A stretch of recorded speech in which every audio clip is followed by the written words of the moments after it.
Avui, malauradament, no estem molt contents.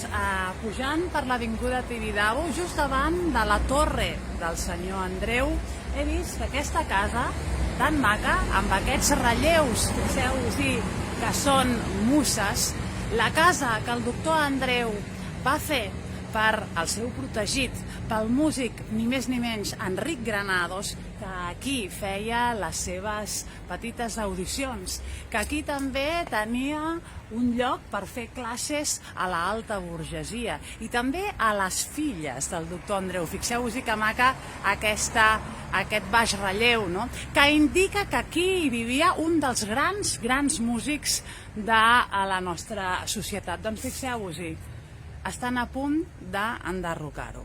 Què vol dir això? Doncs que ens quedem sense una de les joies més interessants d'aquesta avinguda del Tibidabo. Faig una mica així perquè l'aneu veient.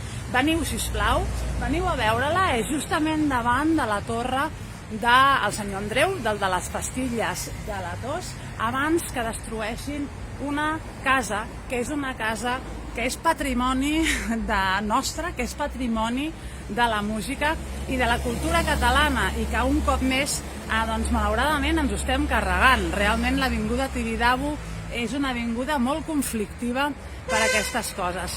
Trista, us dic que la casa on va viure el nostre gran músic Enric Granados, on donava les seves classes i les seves audicions privades, s'està a punt, pel que veig, d'enderrocar.